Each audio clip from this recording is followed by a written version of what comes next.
Muy buenas tardes, muchísimas gracias por invitar a Madrid, desde donde le mandamos un afectuoso saludo a todos los que están escuchándonos en este encuentro virtual. Como muy bien conocen todos ustedes, pues seguramente España y dentro de España Madrid es uno de los países y una de las ciudades que más castigada está por el número de contagios del COVID-19 y el número de fallecidos. Para que se hagan una idea de cuál es la situación en Madrid, a fecha de hoy, hay más de 42.000 infectados en la ciudad de Madrid y más de 5.500 fallecidos en nuestra ciudad, lo que supone que uno de cada tres fallecidos que ha habido en España por ocasión del COVID-19 lo ha sido en la ciudad de Madrid. Pues bien, en el ámbito del transporte y de la movilidad, las medidas que se han adoptado desde el primer momento, hay que recordar que llevamos ya 3 semanas desde la declaración del estado de alarma y, por tanto, desde que se declaró el confinamiento de todos los ciudadanos, aunque hay que decir que ese confinamiento fue progresivo a lo largo de las semanas, pues hemos tomado distintas decisiones y distintas acciones, siempre todas encaminadas a seguir el mandamiento y a ser coherentes con las instrucciones y recomendaciones de las autoridades sanitarias. En este sentido, hemos adoptado 4 principios o 4 ejes de actuación en relación a la movilidad en la ciudad de Madrid. El primero de ellos, el objetivo que también decían las personas que me precedían en el uso de la palabra, de reducir sustancialmente la movilidad de los ciudadanos, porque la movilidad, cuanto más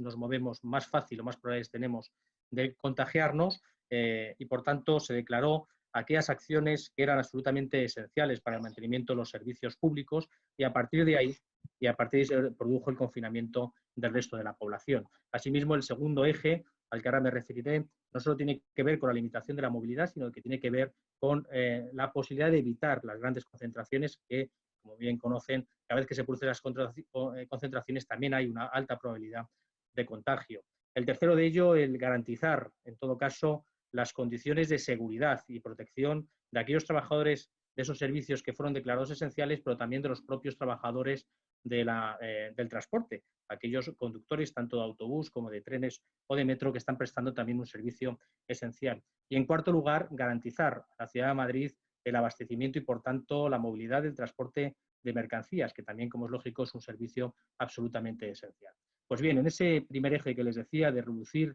al mínimo posible la movilidad de los ciudadanos, de los madrileños, de los habitantes de la ciudad de Madrid, se tomaron distintas decisiones. La primera de ellas no se llevó a cabo la primera semana, que fue reducir notablemente las frecuencias y, por tanto, la oferta del transporte público. Y no se llevó a cabo las primeras semanas porque las primeras semanas nos parecía esencial mantener una oferta similar a la anterior a la declaración del estado de alarma, precisamente para que esas grandes aglomeraciones o presencia de usuarios del transporte no se produjera y, por tanto, la primera semana mantuvimos la misma oferta del transporte público para que se hiciera esa movilidad se hiciera con un distanciamiento social, y a partir de la segunda semana redujimos el 50% la oferta del transporte con un doble objetivo. El primero, como decía antes, para disuadir de la movilidad, y el segundo de ellos también para garantizar que los propios trabajadores del servicio de transporte público se fueran protegiendo teniendo en cuenta que se producía una mayor rotación del mismo. Para poder garantizar la movilidad de las personas que forman parte de los servicios esenciales de la ciudad, hemos modificado sustancialmente no solo las frecuencias, sino también los itinerarios y las líneas de autobús. En el caso concreto de la ciudad de Madrid, como bien conoce, se pusieron en marcha hospitales medicalizados para atender a la población afectada y, por tanto, hemos ofrecido transporte público gratuito a todos los servicios sanitarios y personal que atiende esos hospitales y esos hoteles medicalizados a través de nuevas líneas de transporte para que se pudieran mover con facilidad y en condiciones de seguridad. Reforzamos, asimismo, las líneas de autobús que conectaban los distintos barrios de la ciudad de Madrid con los centros hospitalarios y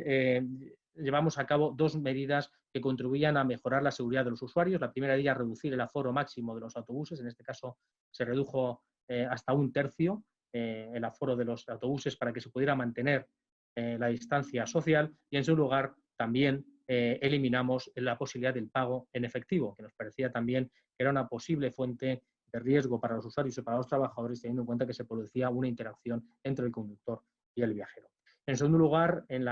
tercer lugar, en el eje que antes también le señalaba de la necesidad de mantener protegidos a los conductores, en este caso del transporte público, se han llevado a cabo también distintas actuaciones. La primera de ellas, dotarle a los propios conductores de los geles, que antes también se refería a una persona que me precedía en el uso de la palabra, de los geles desinfectantes, para que cada vez que interactúan con el usuario se puedan desinfectar. Asimismo, la desinfección total y diaria de todos y cada uno de los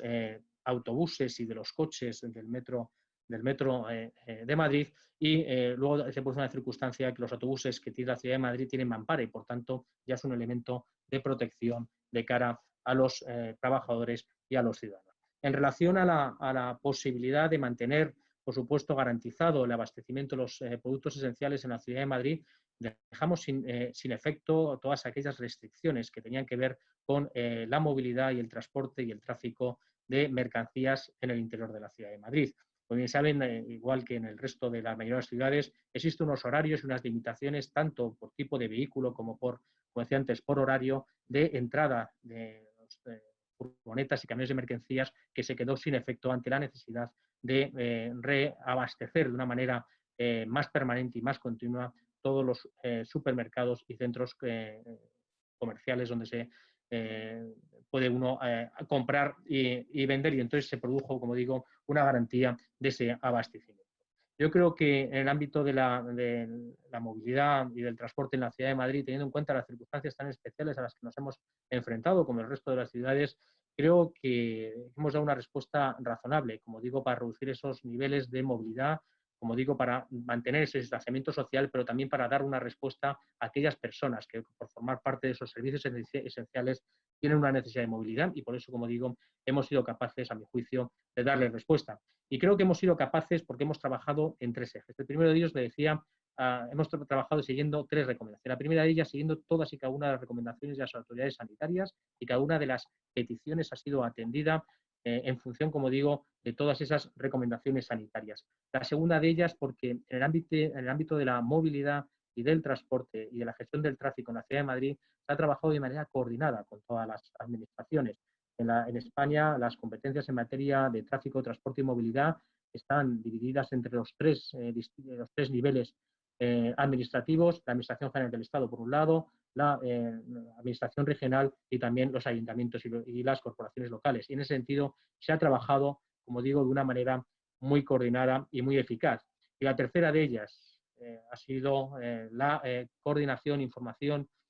que ha habido en relación con los colectivos o la representación sindical y social, en este caso las empresas de transporte, donde ha habido una permanente comunicación y un permanente intercambio de impresiones y de experiencias que ha permitido tomar las decisiones adecuadas a nuestro juicio. En todo caso, estamos ya pensando, y yo creo que ese es uno de los retos que tenemos las personas que vamos a tener la responsabilidad de gestionar la movilidad en el futuro, de ser capaces el reto que nos vamos a enfrentar. Si el reto de la movilidad ya era uno de los principales retos que tenían por delante las ciudades o las conurbaciones más importantes del mundo, no cabe duda que la presencia del COVID va a transformar nuestra manera de comportarnos y, por tanto, también nuestra manera de movernos y de decidir en ese reparto modal de alternativas de transporte cuál es la más adecuada. Y nosotros ya estamos intentando planificar, intentando anticipar